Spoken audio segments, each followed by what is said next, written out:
नमस्कार विद्यार्थी मित्रांनो, कसे आहात? मजेत ना? मागील भागात आपण काय शिकलो? कविता राऊतच्या खेळातील वाटचालीविषयी जाणून घेतले की नाही? जाणून घेतले ना? मग आज आपण त्या पाठावरील प्रश्नोत्तरे बघूया. चला तर मग सर्वात प्रथम आपण एका वाक्यात उत्तरे लिहा बघूया. प्रश्न पहिला, एका वाक्यात उत्तरे लिहा. कविताने कोणत्या स्पर्धेत भारताचा दबदबा निर्माण केला? या प्रश्नाचं उत्तर आहे, कविताने राष्ट्रकुल आणि आशियाई क्रीडा स्पर्धेत भारताचा दबदबा निर्माण केला. राष्ट्रकुल आणि आशियाई हे दोन शब्द लक्षात ठेवायचे आहेत. कविताला कशामुळे दिलासा मिळाला? आईच्या शब्दांमुळे कविताला दिलासा मिळाला. आईच्या शब्दांमुळे हे दोन शब्द लक्षात ठेवायचे आहेत. पुढचा प्रश्न आहे, कविताचे पाय कशामुळे कणखर बनले? कष्टप्रद अनुभवांमुळे कविताचे पाय कणखर बनले. कष्टप्रद अनुभव हे लक्षात ठेवायचे. कविताचे वेगळेपण विजेंद्रसिंग यांनी केव्हा ओळखले? नाशिक जिल्हास्तरीय शालेय क्रीडा स्पर्धेत कविताने धावण्याच्या स्पर्धेत प्रथम क्रमांक मिळवला तेव्हा विजेंद्रसिंग यांनी कविताचे वेगळेपण ओळखले. आता या प्रश्नाचं उत्तर तुमचं 3 ओळीत येईल, जरी एका वाक्यात उत्तर म्हटले तरी, कारण नाशिक जिल्हास्तरीय शालेय क्रीडा स्पर्धा हे तुम्हाला पूर्ण लिहावं लागणार आहे. पुढचा प्रश्न आहे, कविता आपल्या त्रासाबद्दल आईला का सांगत नाही? कविता आपल्या त्रासाबद्दल आईला सांगत नाही कारण आईला वाईट वाटेल. कविता कोणत्या धावपटूला आदर्श मानते?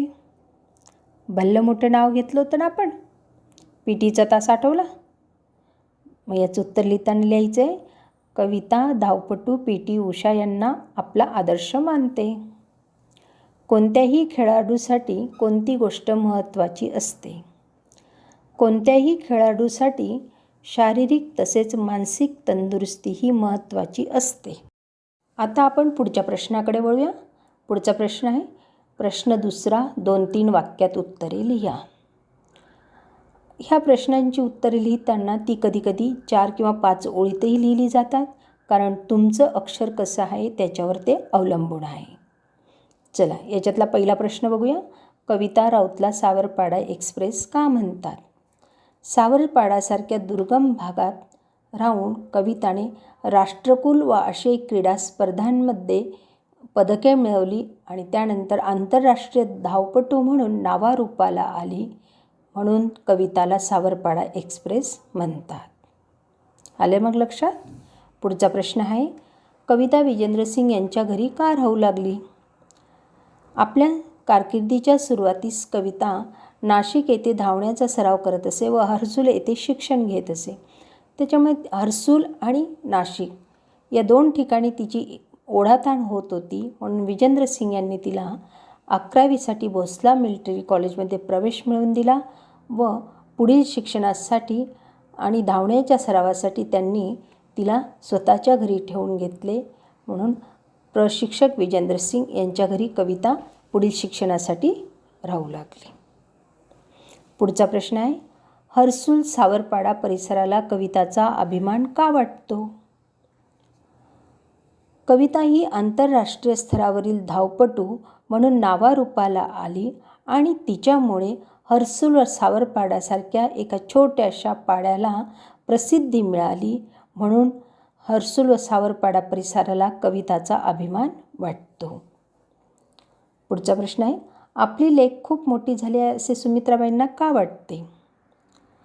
नवी दिल्लीतील राष्ट्रकुल स्पर्धा जिंकल्यानंतर कविता आपल्या गावी येणार म्हणून तिचे कौतुक करण्यासाठी हजारो नागरिक उपस्थित झाले होते आणि तसेच तिच्या सत्कारासाठी येणारे लोक आलिशान गाड्यांमधून येत होते. पत्रकारांचा तिच्याभोवती गराडा पडलेला होता. हे सारं पाहून आपली लेख खूप मोठी झाली असे सुमित्राबाईंना वाटले. कविताचे आईवडील कविताच्या यशाचे श्रेय विजेंद्रसिंग यांना का देतात? नाशिक जिल्हास्तरीय शालेय स्पर्धेत कविताला धावण्यात प्रथम क्रमांक मिळाला. तिच्या पायांमधील दौड प्रशिक्षक विजेंद्रसिंग यांनी ओळखली आणि तिच्या शिक्षणाची व राहण्याची जबाबदारी विजेंद्रसिंग यांनी स्वीकारली आणि तिला आंतरराष्ट्रीय धावपटू करण्यात विजेंद्रसिंग यांनी खूप प्रयत्न केले, म्हणून कविताच्या यशाचे श्रेय तिच्या आई वडील विजेंद्र सिंग यांना देतात. लक्षात राहील मग या प्रश्नाचं उत्तर.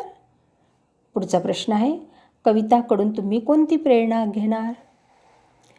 आपल्या ध्येय प्राप्तीसाठी कमालीची जिद्द चिकाटी असावी, तसेच कठोर परिश्रम घेण्याची तयारी असावी. ही प्रेरणा कविताकडून आम्ही घेऊ. आता पुढचा प्रश्न आहे, खालीलप्रमाणे प्रत्यय लावून नवीन शब्द लिहा. प्रश्न तिसरा, खालीलप्रमाणे प्रत्यय लावून नवीन शब्द लिहायचा आहे. प्रत्यय म्हणजे एका शब्दाच्या पुढे दुसरा शब्द जोडणे. म्हणजे वेगळा हा शब्द आहे, त्याच्या पुढे पण हा शब्द जोडला तर वेगळेपण हा शब्द तयार होतो. किंवा पणा हा शब्द आहे तर त्याच्या पुढे कमीच्या पुढे पणा शब्द जोडला तर कमीपणा. आले लक्षात तुमच्या? तर मग असे शब्द आपल्याला लिहायचे आहेत प्रत्यय लावलेले. पण लावून शब्द तयार करायचे आहेत. वेगळेपण, बालपण, देवपण, थोरपण. आलं मग लक्षात? पण प्रत्यय लावून कसे शब्द तयार केले ते. पुढचा शब्द आहे दार. चमकदार, दाणेदार, दारोदार, जागीरदार. पुढचा प्रत्यय आहे पणा. कमीपणा, मोठेपणा, खुळेपणा, वेडेपणा. राहील मग लक्षात? पुढचा प्रत्यय आहे पणी. लहानपणी, मोठेपणी, बालपणी, जागेपणी. पुढचा प्रत्यय आहे ईक. ईक प्रत्ययामध्ये ई लिहायचा नाही आहे, तर शेवटच्या शब्दाच्या आधीचा जो शब्द आहे म्हणजे वर्ण, शेवटच्या वर्णाच्या आधीचा जो वर्ण आहे त्याला वेलांटी असते. त्या वेलांटीचा अर्थ होतो ई, म्हणजे वेलांटीचा स्वर नंतर. उदाहरणार्थ कौटुंबिक. बीचा स्वर काय आला? बी म्हणताना ई आला की नाही, म्हणून ईक, कौटुंबिक. आलं लक्षात? ईक प्रत्यय लावून आर्थिक, कौटुंबिक, शारीरिक, मानसिक. ज्याप्रमाणे ईक शब्द आहे त्याचप्रमाणे ईत पण प्रत्यय लागत असतो, तोही तसाच. म्हणजे त्याच्या शेवटून दुसरं वर्ण हे पहिली विलांटी असते. अखंडित, सदोदित, नवोदित, पराजित. लक्षात राहतील मग आता हे शब्द लिहिता येतील. आता पुढच्या प्रश्नाकडे वळूया. प्रश्न तिसरा आहे, समान अर्थाचे शब्द लिहा. पहिला आहे माय. मायला समानार्थी शब्द आहे आई, माता, माऊली, जननी. दुसरा शब्द आहे लेक. लेकीला शब्द आहे मुलगी, कन्या. नंतर बळ. बळला सामर्थ्य, शक्ती. गहिरे, घनिष्ठ, जवळचे नाते, खोल. क्रीडा, खेळ. वडील, पिता, बाप, जनक. लक्षात राहतील मग समानार्थी शब्द. पुढचा प्रश्न आहे प्रश्न चौथा, खालील शब्दसमूहांचा वाक्यात उपयोग करा. दिलासा मिळणे. दिलासा मिळणे म्हणजे आधार मिळणे. याचा वाक्यात उपयोग करताना रजतला त्याच्या आजारपणात मित्रांनी मदत केल्यामुळे दिलासा मिळाला.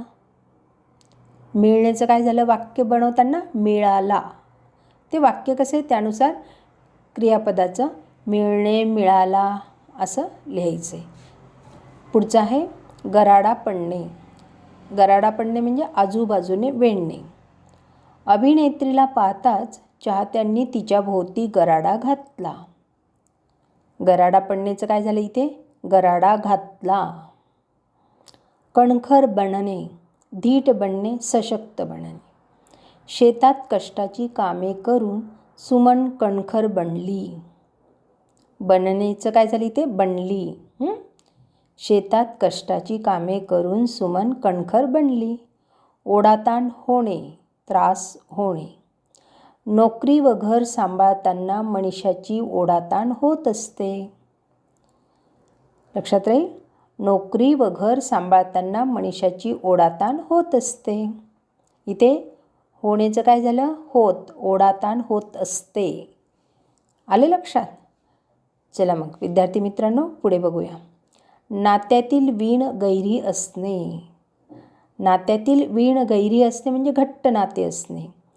सीमा व तिच्या मावशीच्या नात्याची वीण गहिरी आहे. गहिरी असण्याचं इथे काय झालं? गहिरी आहे. वाक्यानुसार बदलायचे क्रियापद. सीमा व तिच्या मावशीच्या नात्याची वीण गहिरी आहे. पुढचं आहे वणवण सहन करणे. एखाद्या गोष्टीसाठी भटकणे. आलं लक्षात? म्हणजे एखादी गोष्ट मिळवण्यासाठी भटकतो ना, तर त्याला काय म्हणतात? वणवण सहन करणे किंवा पायपीट करणे. तर वणवण सहन करणे याचा वाक्यात उपयोग करूया. काम नसल्यामुळे रमेशला वणवण सहन करावी लागत आहे. कारण काम नसल्यामुळे तो इकडे तिकडे कामाची शोधाशोधसाठी फिरतो की नाही, म्हणून त्याचा वाक्यात उपयोग करताना कसं होईल? काम नसल्यामुळे रमेशला वणवण सहन करावी लागत आहे. पुढचा प्रश्न आहे, तुम्हाला वैयक्तिक खेळातील कोणता खेळ अधिक आवडतो आणि तो का आवडतो? आता ह्या प्रश्नाचं उत्तर तुम्ही स्वतःच लिहायचं आहे, पण तरी एक मी या प्रश्नाचं उत्तर तुम्हाला नमुना दाखल लिहून दाखवलेलं आहे, ते तुम्ही ऐका. वैयक्तिक खेळ. खेळामध्ये 2 प्रकार असतात, वैयक्तिक आणि सांघिक खेळ. वैयक्तिक खेळ म्हणजे स्वतंत्रपणे एकटेपणाने खेळले जातात ते खेळ. बॅडमिंटन, टेनिस, कॅरम हे वैयक्तिक खेळ झाले. बुद्धिबळ. तर मग आता बघा, ह्या प्रश्नाचं उत्तर लिहिताना मग तुम्हाला जो खेळ आवडतो त्याविषयी तुम्ही लिहू शकता. बॅडमिंटन, टेनिस किंवा कॅरम, बुद्धिबळ. आता तुमचा आधुनिक एक खेळ आलेला आहे ल्युडो पण आलेला आहे ना, मोबाईलवर खेळला जातो तो पण वैयक्तिकमध्येच मोडेल. तर चला मग याची माहिती लिहूया का आवडतो म्हणून. मला वैयक्तिक खेळात कॅरम हा खेळ अधिक आवडतो, कारण कॅरम खेळताना स्ट्रायकर गोटी व चारी कोणातील छिद्र यांचा विशिष्ट कोन साधून खेळ खेळावा लागतो. तसेच कॅरम हा खेळ घरात बसून खेळता येतो. ऊन वारा पाऊस लागत नाही. घरात खेळल्यामुळे बाहेर जाऊन खेळावा लागतो का मैदानावर? नाही. म्हणूनही हा खेळ खेळायला आवडतो. आणि कॅरम खेळताना एकाग्रता वाढते, त्यामुळे हा खेळ खेळायला आवडतो. त्याच पद्धतीने जर तुम्हाला टेनिस हे उत्तर लिहायचं असेल तर त्याविषयी कसं लिहिणार? टेनिस हा मैदानी खेळ आहे, त्यामुळे शरीराचा व्यायाम चांगल्या प्रकारे होतो, एकाग्रता वाढते, झटपट निर्णय घेण्याची क्षमता वाढते. ही त्याची म्हणजे आवडण्याची तुम्ही कारणं लिहायची आहेत. लक्षात राहील. मग तुम्हाला मैदानी खेळ आवडतात की बैठे खेळ की दोन्ही? ते खेळ का आवडतात ते थोडक्यात लिहा. या प्रश्नाचं उत्तर मी एक नमुना दाखल उत्तर तुम्हाला सांगत आहे. तुम्ही तुमच्या पद्धतीने ते लिहू शकता. मला मैदानी खेळ व बैठे खेळ असे दोन्ही खेळ आवडतात. मैदानी खेळ मला आवडतात कारण मैदानी खेळांमुळे आपले शरीर तंदुरुस्त राहते, तसेच निर्णय क्षमता व एकाग्रता इत्यादी गुण वाढत असतात. बैठे खेळ मला आवडतात कारण ऊन वारा पाऊस असला तरी घरात बसून आरामात कॅरम, बुद्धिबळ यासारखे खेळ खेळता येतात. तसेच आत्ताच्या आधुनिक खेळात ल्युडो हा खेळ आवडतो. दूर असणाऱ्या मित्रांसोबत खेळता येतो आणि आनंद पण घेता येतो. ही झाली खेळ आवडण्याची कारणं दोन्ही, मैदानी खेळ आणि बैठे खेळ. कोणताही खेळ खेळताना एकाग्रता, निर्णय क्षमता वाढत असते, त्यामुळे मला वेगवेगळे खेळ खेळायला आवडत असते. आता ह्या प्रश्नाचं उत्तर तुम्ही तुमच्या पद्धतीने लिहू शकता, तुम्हाला जो खेळ आवडतो तो. आले लक्षात? चला विद्यार्थी मित्रांनो, आता पुढचा प्रश्न आहे, तुम्हाला क्रीडा महोत्सव याच्याविषयी माहिती लिहायची आहे. आणि मग मी ती माहिती माझ्या परीने लिहिली आहे, ती तुम्ही तुमच्या शब्दातही लिहू शकता. तर चला, क्रीडा महोत्सव. तालुका पातळीवर क्रीडा महोत्सवाचे आयोजन करण्यात आले होते. आमच्या तालुक्यातील सर्व शाळांमधील खेळाडू व पीटीचे शिक्षक arts, science and commerce college Malegaon, इथे तुम्ही तुमच्या कोणत्याही तालुक्याचं नाव लिहू शकता. तुमचा जो तालुका आहे तो मालेगावच्या ठिकाणी साक्री, नंदुरबार वगैरे या पद्धतीने तुम्ही तुमचे तालुक्यांची नावं लिहायची आहेत. या महाविद्यालयाच्या मैदानावर दिनांक 9 डिसेंबर 2019 या दिवशी जमलो होतो. दिनांक लिहायचं आहे. त्याच्यानंतर किती खेळ होते? जवळजवळ 11 खेळांच्या प्रकारात खेळाडूंनी सहभाग घेतला होता. प्रत्येक शाळेच्या खेळाडूंच्या विविध रंगी पोशाखांनी वातावरणात जणू काही विविध रंगांची उधळण झाली होती. वेगवेगळ्या प्रकारचे टी शर्ट देतात ना, लाल, हिरवा, पांढरा, पिवळा अशा रंगांचे टी शर्ट दिले जातात ना विद्यार्थ्यांना खेळण्यासाठी. सर्वच खेळाडू खेळण्यासाठी उत्सुक झाले होते. त्याचबरोबर स्पर्धेचं थोडंसं दडपण आल्यामुळे शिक्षकांना आपल्या शंकाही विचारित होते. शिक्षक विद्यार्थ्यांना वेगवेगळ्या सूचनाही देत होते. मला बॅडमिंटन हा खेळ खूप आवडतो, कारण खेळाडू शटलला इकडून तिकडे टोलवताना ज्या चपळाईने पळतात तेव्हा थक्कच व्हायला होते. आता दुसरा खेळही तुम्ही लिहू शकतात. मला कबड्डी हा खेळ खूप आवडतो, कारण सर्व खेळाडू मिळून एका खेळाडूला पकडतात आणि तो खेळाडू आपले सर्व बळ एकवटून मोठ्या चपळाईने शिताफीने सर्वांच्या तावडीतून निसटतो आणि मध्यरेषेला स्पर्श करतो. तेव्हाचा तो जल्लोष अनुभवण्यासारखा असतो. अनुभवलेला आहे की नाही तुम्ही? कबड्डी, खो खो या खेळांमध्ये प्रत्येक खेळामध्ये तुम्ही चिअरअप करतात ना तुमच्या मित्रांना. सर्व स्पर्धा आनंदात व उत्साहात पार पडल्यात आणि सगळेजण ज्या क्षणांची आतुरतेने वाट पाहत होते तो बक्षीस समारंभाचा क्षण आला आणि आमच्या शाळेतील सर्व मुले मुली ओरडू लागलीत, जीवन विद्या मंदिर नंबर 1, जीवन विद्या मंदिर नंबर 1. तुम्ही तुमच्या शाळेचं नाव घेऊन म्हणतात ना, आम्हीच नंबर 1. कारण आमच्या शाळेने 8 पदके जिंकली होती. बक्षीस वितरण समारंभ पाहताना मनात विचार आलेत, यावर्षी मी तृतीय क्रमांक मिळवला, पण पुढच्या वर्षी खूप मेहनत घेऊन प्रथम क्रमांक मिळविणार. बक्षीस समारंभानंतर खेळाच्या स्पर्धा यशस्वीपणे पार पाडण्यासाठी ज्या शिक्षकांनी व विद्यार्थ्यांनी कष्ट घेतले होते त्या सर्वांचे आभार मानून कार्यक्रमाचा समारोप करण्यात आला. अशा पद्धतीने क्रीडा महोत्सवाच्या विषयी तुम्ही तुमच्या पद्धतीने 8-10 ओळीमध्ये लिहू शकतात. आता काही धावपटूंची नावं सांगा बरं. सांगता येतील? सांगा. पी.टी. उषा, मिल्खा सिंग, अश्विनी नचप्पा, हिमा दास, बबिता बाबर, कविता राऊत. पी.टी. उषा, मिल्खा सिंग हे आधीचे धावपटू आणि अश्विनी नचप्पा पण आधीच्याच. आता हिमा दास, बबिता बाबर आणि कविता राऊत ह्या आत्ता सध्या स्थितीत खेळणाऱ्या धावपटू आहेत भारताच्या. जगप्रसिद्ध धावपटूंमध्ये मिल्खा सिंग यांचं नाव घेतलं जातं, पी.टी. उषा यांचं घेतलं जातं. उसेन बोल्ट जमैकाचे धावपटू आहेत. जगप्रसिद्ध धावपटूंमध्ये यांची नावं घेतली जातात. चला तर विद्यार्थी मित्रांनो, आपण आज खरीखुरी म्हणजेच एक रिअल स्टोरी ऐकूया. चला, मी तुम्हाला आता एक गोष्ट सांगते, कारण खूप प्रश्न उत्तरं पाठ करून वाचून तुम्ही आता कंटाळलात. आता तुम्हाला गोष्ट सांगायला हवी की नाही? चला, मी गोष्ट सांगते. विल्मा रुडॉल्फच्या वडिलांना 2 बायका होत्या. Wilma Rudolph. विल्माला एकूण 21 भाऊ बहिणी होते. दचकलात ना? तुम्हाला आजकाल एक भाऊ किंवा एक बहीण असते. काही मुलांना भाऊ आणि बहीण पण नसते. पण विल्माला चक्क किती भाऊ बहिणी होते? 21. म्हणजे विल्मा धरून किती झाले? 22. विल्मान ते किती भाऊ बहिणी होते? 21 आणि विल्मा धरून 22 भाऊ बहिणी होते ते. या 22 भावंडांमध्ये विल्माचा नंबर कितवा होता? 20वा नंबर होता. विल्माला लहानपणीच पोलिओ झाल्यामुळे ती एकाच जागी बसून राहायची. तिची सर्व भावंडं मैदानावर बास्केटबॉल खेळायचे, ओरडायचे, एकमेकांशी दंगामस्ती करायचे, खोड्या काढायचे, भांडायचे आणि विल्मा बिचारी आपली फक्त व्हीलचेअरवर बसून काय करायची? त्या सर्व भावंडांची फक्त गंमत पाहायची. तिला वाटायची, मला का यांच्यासारखे खेळता येत नाही, मला का यांच्यासारखी दंगामस्ती करता येत नाही, याचं तिला वाईट वाटत असे. विल्माच्या आईला डॉक्टरांनी सांगितले की विल्मा कधीच चालू शकत नाही. विल्माच्या डॉक्टरांनी काय सांगितलं होतं तिच्या आईला? विल्मा कधीच चालू शकत नाही. पण विल्माच्या आईने हार मानली नाही. विल्माची आई डॉक्टरला म्हणाली, माझी मुलगी चालणार आणि नुसती चालणार नाही तर पळणार सुद्धा. काय सांगितलं विल्माच्या आईने? माझी मुलगी चालणार आणि नुसती चालणार नाही तर पळणार सुद्धा.